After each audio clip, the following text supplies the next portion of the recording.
Why are you laughing? Okay, We start. just started. What's going on, everybody? RE Solutions here with this week's Tidbit Thursday. And this week we're going to be talking to Mr. John McKendrick, who is a master electrician. We're going to continue with our series on Inspections. Things that people find on inspections, the most common thing. And today we're talking about electrical stuff on inspections. Yep. But before we get started today, who wants to? Oh, so we just, of course, in the light of what happened a couple of days ago in Uvalde, we just want to say that our team is deeply sad. We just want to say that we're praying for those families in Uvalde. Belinda and I are past teachers, so this one really, really hits close to us. And of course, we all have children, so We're close to Uvalde, and all that stuff. And we have clients from Uvalde, so we just wanted to say that our hearts go out to them, and we are in prayer, and we will do our part to make any changes that needs to be made. Okay, so awesome. So once again, just to get back into the Tidbit Thursday thing, so we're going to be talking to an electrician here in a little bit. So we'll be back.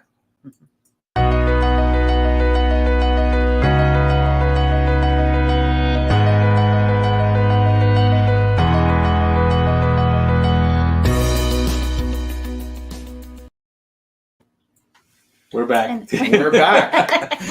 So before we get into talking to John, if you don't know who we are RE Solutions. We are a residential real estate and property management company who loves to help and educate individuals find solutions for all of your real estate needs and stuff like that. We do that by doing this Tidbit Thursday. We do other seminars. We try to educate as many people as we can, not only just our clients, but realtors as well, on the property management side and the rental side and stuff like that. So this weekend we do have a buyer seminar coming up on Saturday. That is going to be on at 11 o'clock on Saturday at Align Mortgage. And then we'll have some other announcements towards the end. But for right now, let's get right into... let's introduce John. Introduce Mr. John McKendrick. John McKendrick is a master electrician, which we'll talk about that here in a minute. For Electrician for Hire. He owns and operates Electrician for Hire. So, hey, John, how are you doing today? Doing fabulous. Thanks for having me. Awesome. So my first question before we even start the whole inspection thing, master electrician, explain that to me. Well, in our industry, we get into an apprenticeship.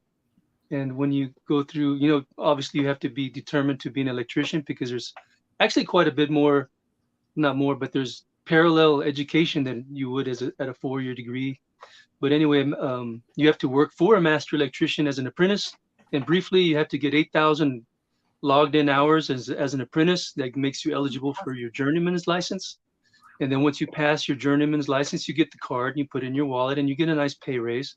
And then from that point on, the responsibilities are through the roof, and you have to put in 8,000 more hours, which is 4 years. And so by the time you've done it all, you're like looking at 7 or so years worth of hands-on schooling, and also schools provided schools required along the way as well, and then the School of Hard Knocks. So you combine all that stuff up, and then you get to the master electrician 8,000 hours later, and you take your test. And if you're like me, not very smart with formulas and math and whatnot, it takes you a couple of attempts. And then you get that knocked out, and then they can't take it out of your hand after that. So that's what it's all about. That's awesome. Well, congratulations, because that's a lot of hard work. So how long have you been in the business with all that schooling and stuff? Since high school. I got out of as a senior in high school and became an early father. Imagine that. And so I had to go to work. And so my original plans of going to college were kind of put on side burner. And so God has a plan for all of us. And I think my plan was to be an electrician. And so I accept that challenge and I enjoy my job. That's awesome. Awesome. You were definitely in a trade that we are in high need of. So thank you. I have 2 sons and 3 nephews actually, that are working for me now. And I'm trying to build a family of young lads that want to take the torch on, so I can go Love retire. it. That's awesome. Yeah. So how many people in your organization? 6 to 8 kind of fluctuates right now, but we're about to turn the corner on solar application. We're going to start trying to get our name in the hat for solar installations. And so Okay. when I was in Afghanistan, I was fortunate enough to meet a man who's brought me into his solar endeavors, and so we're excited about that. Awesome. Good luck on that one. What were you Keep us doing in informed. Afghanistan? In 2011, prior to that, Freddie Mae, Fannie Mac crisis hit, and there was no money for trades. And my wife at the time was a stay-at-home mom, so we were kind of in panic mode. And so Obama was in office, and we applied online to go help the troops as civilian electrical. And so I got chosen. A recruiter chose me to go because I wasn't a felon or anything funny like that. So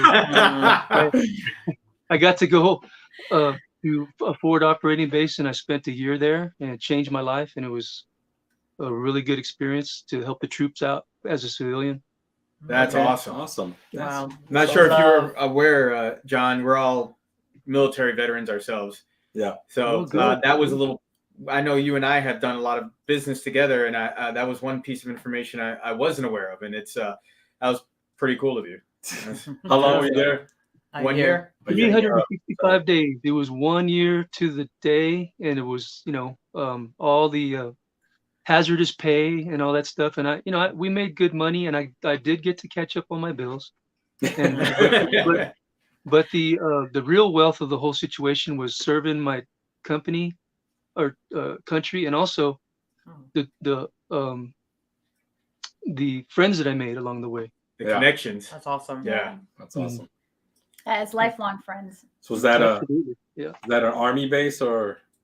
Yeah. So right out of Kabul, we had a forward operating base. It was called Shank. There were 7,000 troops there and 23 electricians from all over the world. Wow. And we were under one office, and we did service calls, and it was a very exhilarating place to be. It was all under razor wire and incoming rockets. Taliban shot at us every day. So yeah, it was not for the faint of heart, but yet it grounded us. Well, it grounded me. I know that. Yeah. Wow. Well, thank you for doing that, because wow. Yeah. Thank you for A sharing lot, that a lot of information. people don't get that opportunity either. Yeah. So unless you're straight up military. Yeah. One of the few civilians that I can say you know what it's like now when fellow veterans speak. Absolutely. And I felt, I was hand in hand with a lot of people eating in the DFACs, working for their sustainability. And I tell you, those troops over there were very brave. I saw a lot of helicopters coming in with wounded, and we had a Charlie Med presence there. And it was just, I could, tell stories, but it was a really, really life-changing situation for sure. It's funny how hearing a civilian talk military talk, right? That's awesome, though. That's awesome. All right. So let's get into it. Yeah. So let's get into.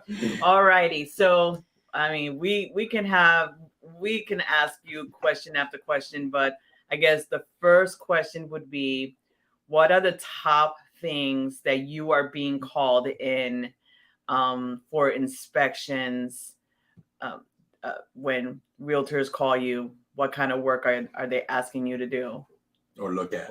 Yes. Well, typically, it's kind of like common knowledge that if you buy a 1972 house and you hire a home inspector to check the roof, check the structure, check the cracks in the driveway. I mean, it goes on and on and on, but I think common sense kind of dictates what you're going to find in your inspector's reports according to the age of the home and the chronological age of the electrical system. So to answer your question, it just depends on what year the house was built and what I get to see I made some notes on one that I was looking at that we just filled out recently for a client. But basically, grounding is a big issue, and grounding is what keeps people from getting shocked when they touch their appliances. There's rules that electricians have to follow so that you don't get lit up when you're barefooted in your kitchen, touching your refrigerator. I'd like to avoid that. Yeah. So So grounding's a big issue. Tamper resistant receptacles, like children crawling up, toddler putting a bobby pin inside of a plug. I mean, now they have those little protective devices that keep that from happening. So I always think of it when they throw a house in my lap and the homeowner is saying, make this safe. What is it going to cost to make it safe? So it's a recipe to me of how old was the house? How old is the actual wiring behind the walls that you can't see? How far, what is the budget? But more involved really is just smoke detectors, GFIs, things that we can do that are that will safeguard the home, but in yet a affordable thing type of an approach.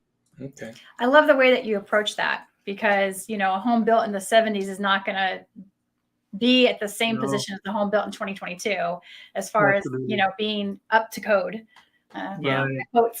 Yes, yes. So And it's that's real when the- important. I love that because it's hard to Yeah. explain sometimes to people that it's Yeah. kind of normal for the age of the Mhm. home.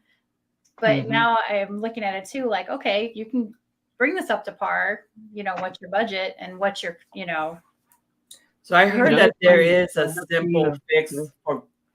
I'm Go sorry. ahead. I'm sorry. I heard that there's a simple fix for grounding. Is Is there or? What's the Well, not there. So everything starts from the service, and the service is where CPS Energy gives you the power, and then it enters the building, and that's the service. And then everything else are branch circuits. So it's kind of like a tree, right? So the tree has the roots and the trunk, and then it goes off into the branches. Well, the wiring that's already in the walls and running through the attic represent the branches, and so it's harder to put proper wiring over walls and sheetrock that's already covered up. But at the service, of course, you can open up the box, add additional ground rods. There's a 5-point grounding system that we install. Even if we go and replace somebody's panel outside, we always give them a good solid ground system. Now, what's going on inside the house is a little bit difficult to decipher because you cannot see behind the sheetrock and you don't know how sound the wiring is, right? So, but yeah, when you say, is there an easy approach to grounding? I would say that that's a true statement because you can get 90% of grounding issues done at the service. Okay. Mm-hmm. that makes sense. The other deficiency that I see a lot in my inspection reports will be like on the panel. It's either there's red wires, there's white wires Very typical. that should be red. Can you talk about that? Yeah, so when you get a factory wire from the milling facility that mills the wire and puts it in spools and sends it to you, for instance, number 8 wire is typically used for air conditioners, condensing units outside, and typically used for the circuit that fires up the blower unit that's up in the attic usually. And so I picked that because that is a 220 circuit. But if you peel the jacket back and look at the wires, you have 3 wires. One's a bare wire, which is your ground. The other wire is white and it's designed to be a neutral. And then the other wire is black. Well, when they run the wire into the panel and they strip the wires out and stick it on a 220 breaker, a lot of the electricians, maybe the apprentices aren't told how to do it right, or even maybe the journeymen don't know what they're doing. But in the day, they wouldn't put a little bitty piece of black tape on the white wire slid into the 220 breaker, indicating that the white wire was now a current carrying conductor and not a neutral, as otherwise indicated by white wire throughout the rest of the house. So a novice could, in essence, get shocked by thinking that that was a neutral and grabbing hold of it and getting energized by a hot circuit. Does that make sense? Yes. Yes. Yes. Energized. Okay. So a real typical easy fix is to carry some tape with you, and some you can use red tape or black. It really doesn't matter which. But if you put white black tape on white wire where it is actually a current carrying conductor, then problem solved. And so I don't even hardly charge for that line item. If I see that on an inspector's report and they're asking me to itemize how much everything's going to cost, I don't even, because I mean, we all have black tape with us, so we just put it on there for you. So it sounds like it's a communication to people who are going to be working at that box. Absolutely. Mm-hmm. Touch That's this, right. don't touch that. Yeah. John, what about the importance of like light switches? Every now and then you'll get the crackling light switch. Well, light switches have been kind of on the radar these days because of LED lighting. LED lighting, the industry has really turned the corner, and it's, in my opinion, has been one of the greatest things that's happened in a long time, because the amount of amperage that it takes to energize a string of lights today is minute compared to what it used to be when we used incandescent lighting, which was the old filament type that used to have a lot of heat associated with it. So when switches are involved now, there's a lot of strobing and what have you on the new LED systems, because the sensitivity between the switches are not compatible with the LED broadcast. So the solution is to get updated with the proper switches that you use for LED lighting only. Okay. So is that something that an owner would have to be concerned with, having to switch or anything, or they could kind of leave them be for a short time?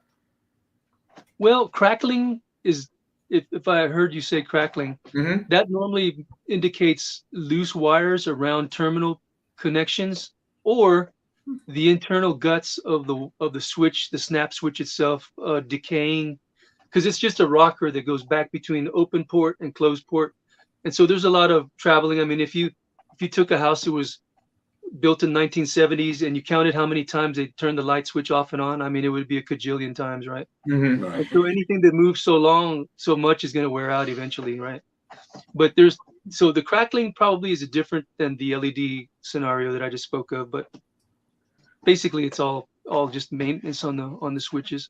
And you hit a good point there, that those switches get used constantly, and there is a Life life expectancy. expectancy or wear on those switches every time you use them, right? So people think, these switches are lifelong things, and they're not. Oh no, yeah. Anything mechanical has a shelf life to it. Sure. Exactly. Yeah. Exactly.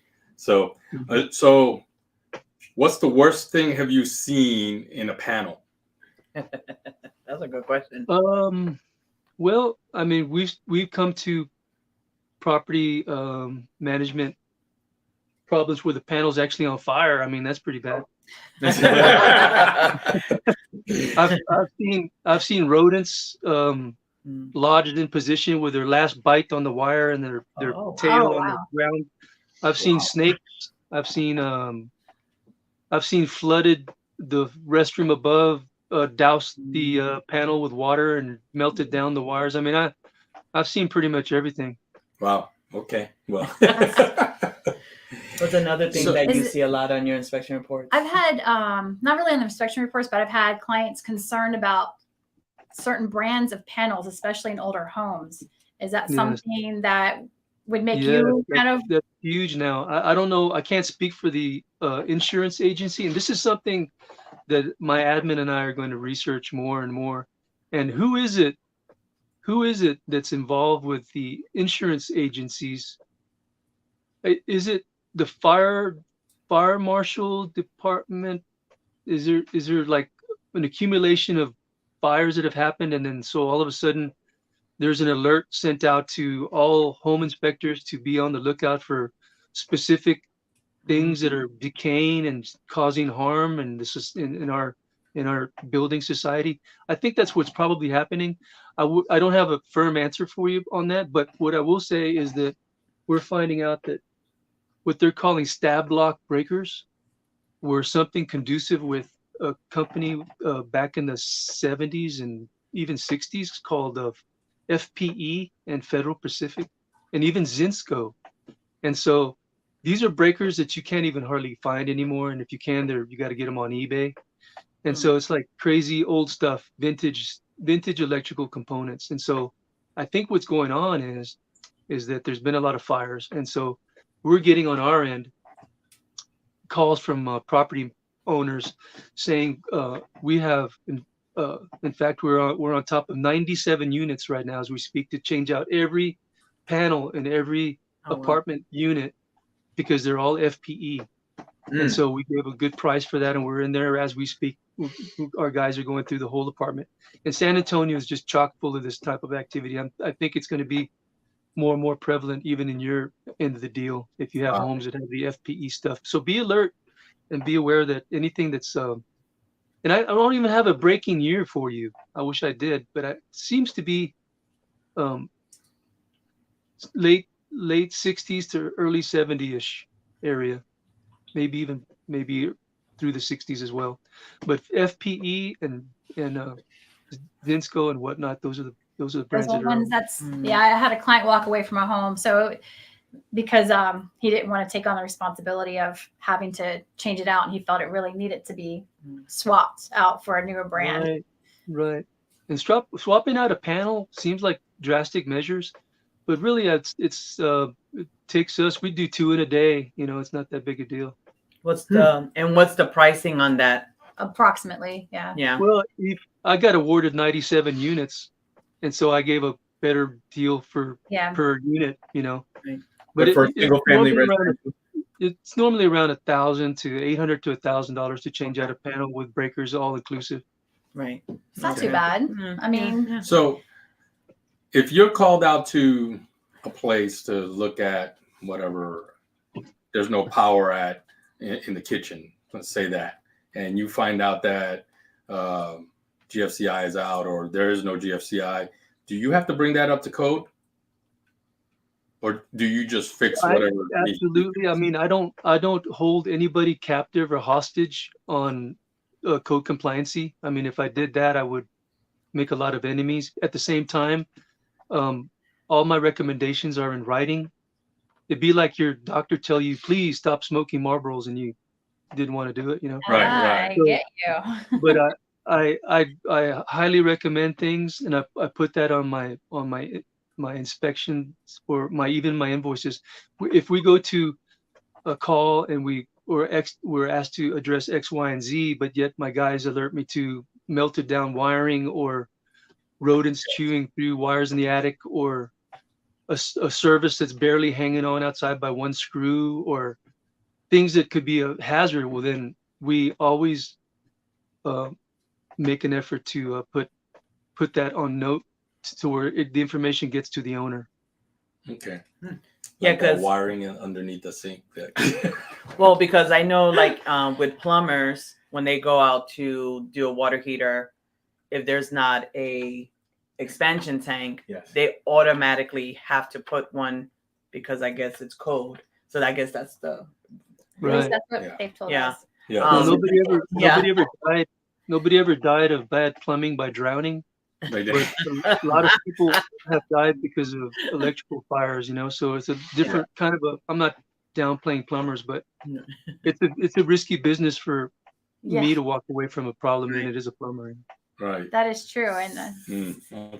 that's why we always advocate for a certified electrician to go out and perform the job and not your tío or your neighbor. Yeah. Now, another one that I get constantly, and I wanted to ask, is this kind of silly, is they'll say the panel's not labeled.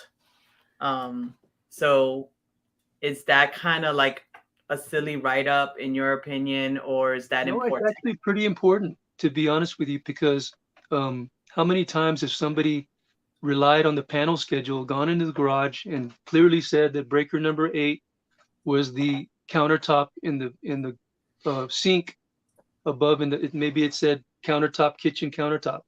And so with all confidence, the man kills the breaker and he doesn't have the foresight to check it, double check it, or woman, and goes and puts his hands on the situation and gets shocked.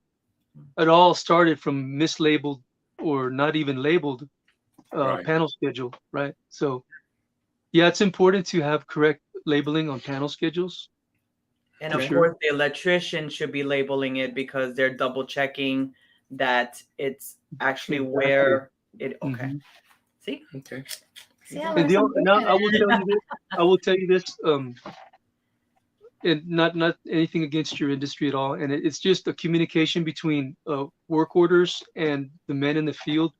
A lot of times we get work orders from different property management, and boldly at the bottom it says, if project is to exceed $200, please get back with us on, that type of thing.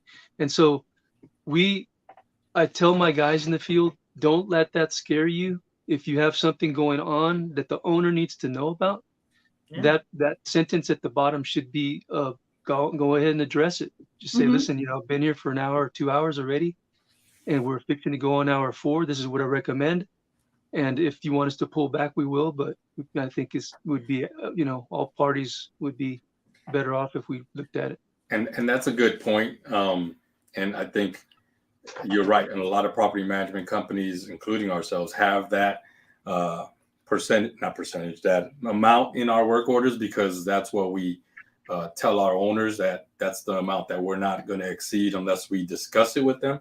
Right. But you have a good point that things like your industry, electricians, HVAC, plumbing, that amount's going to be exceeded pretty quick. Yeah. So those are things that maybe us as a property management company and maybe other property management companies need to look at to increase that dollar amount for those 3 trades kind of thing. Yeah. So exactly. And not only that, especially if it's going to be something as important as electrical, right? If it's something that is going to be a hazard, then normally in our property management agreement anyway, it doesn't matter the cost, but we need to let them aware of that. I think that number is going to be there just because that's the agreement between the management company and the owner, with we can spend up to this much without notifying. Right. So, but that's great. I'm glad that you're telling your guys, like, don't let that stop you. I mean, it's important. These things need to get done. We don't just blatantly charge $600 when we see a $200 limit. We'll always ask for authority or permission first. But also something to realize, that this crazy world that we live in right now, I have 3 trucks, sometimes 4 on the road. And right now our gas is like almost $5 a gallon. And so times have changed a little bit. And so have supplies, breakers and wire and boxes, and somewhere in the middle of the ocean, there's container ships full of electrical components.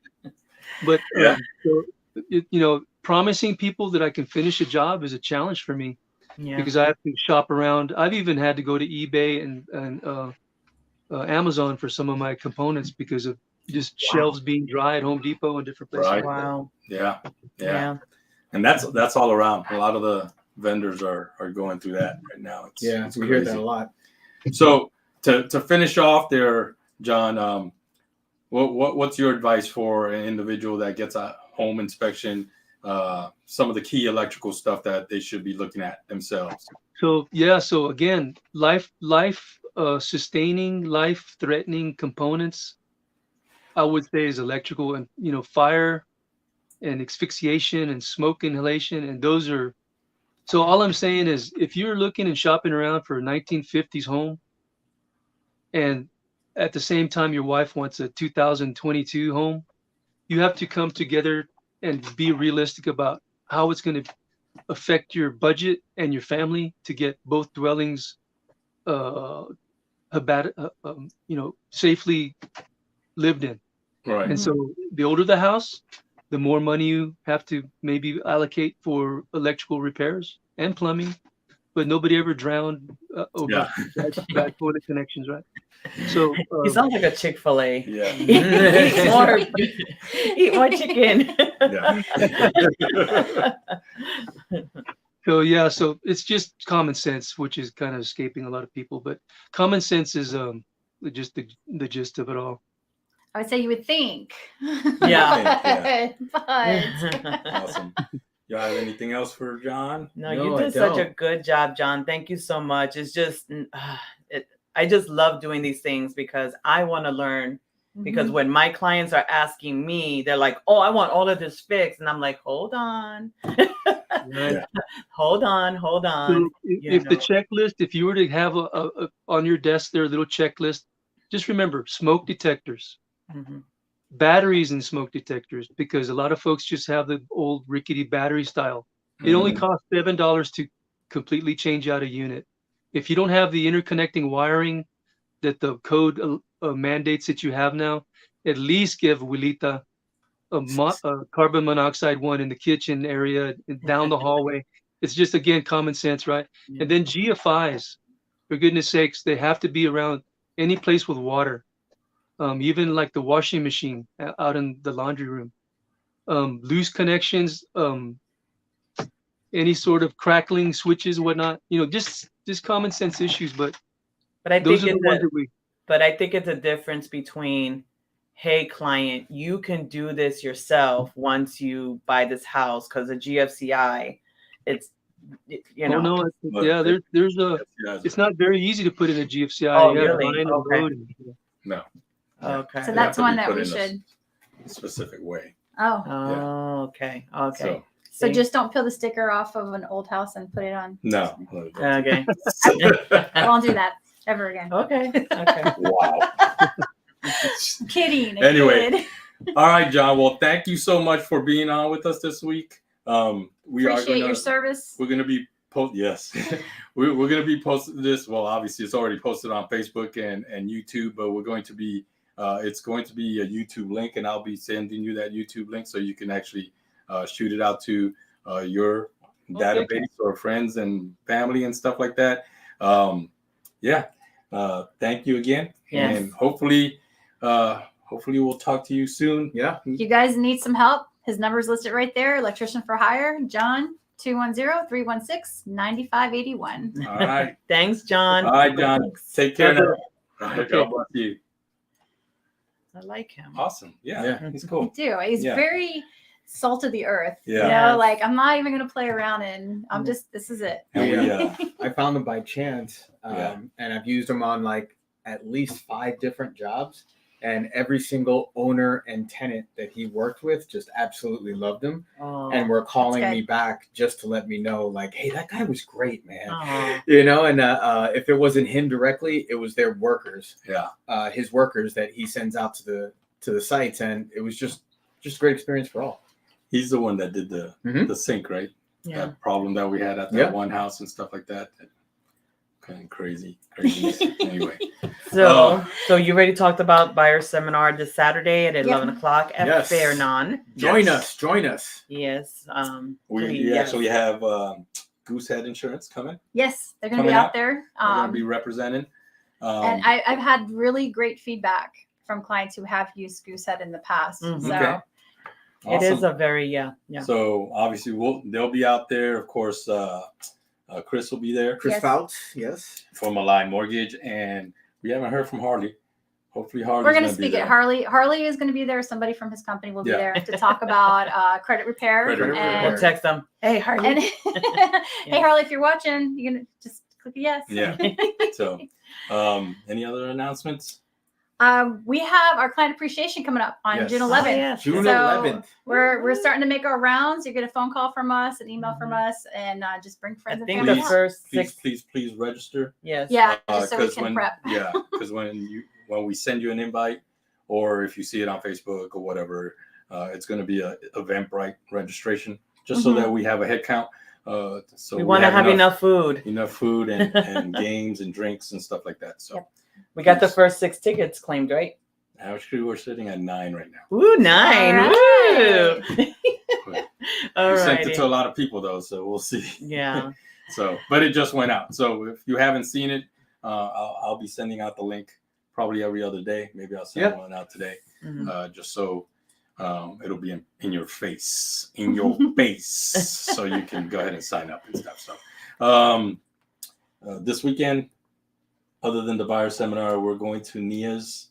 Yes, yes. congratulations Graduation to Nia. / birthday celebration. Yes. Nia is a friend of ours, known her since, oh my gosh, since 2000, over 20 years too. Her and, well, me and her husband, Ryan, were instructors together Mhm. at Lackland. That's how we met. And yeah, she has her PhD now. I know, So that's she's- amazing. Doctor She said she was Nia. going to do Yeah. it, and she did. Yeah. So She's been a lifelong student now. She needs a job. No, I'm just kidding. I'm just kidding. She actually works for Homeland Security. So she was active duty as well. Not active duty. Well, active duty guard. Yes. Yes. She was active duty guard. Just retired from that last year too. mhm. So She's so it's done some wonderful things. yeah. So it's Raised some wonderful kids. all-time and celebration this weekend for It her and is. stuff like that. So I gotta it's good say, to see her. We haven't seen her in a few weeks. oh few yeah, months. I can't wait to see her. Yeah, Yeah. her kids are grown. What were you gonna say? Oh, I was just gonna because Goosehead, I forgot it's Jesus' birthday today, so happy birthday! Oh, happy birthday, Jesus. Happy birthday, Jesus. Hey, so we forgot to post our birthday things for the week. Yes. We started last week and then we forgot this week. So we'll get them on there that next week. So we'll do it for 2 weeks. But hopefully we don't get banned because our last video, they said we were spamming y'all and they made our video private. Disappear. And there's no way of getting in touch with YouTube. So YouTube, if you're watching this, we're not spamming people. Take the restriction off of our last video. So anyway, Right, we gotta get off now we because got to we get have an off. It's appointment. 36, and we have. Yeah. Oh yes, we have an appointment to go to. So anyway, y'all have a great week. We will Oh, see you. Happy Memorial Day. Oh yes. Yeah, it's Yeah. Monday. Happy Memorial I Day. don't know about saying Happy Memorial Day, right? Because it's Memorial Day, Yeah. Yes. right? So, Okay, so That's true. have Yeah. a wonderful Memorial Day. yeah. So Memorial Day is on Monday. Yeah. However you celebrate Memorial Day, Yes. just remember the reason for Memorial Day. Yes. There you That's go. the biggest takeaway from that, I guess. Yes. Okay. Anyway, once Be again, blessed. Be safe. Yes. anyway, have a great week. We will talk to you next Thursday. Bye, y'all.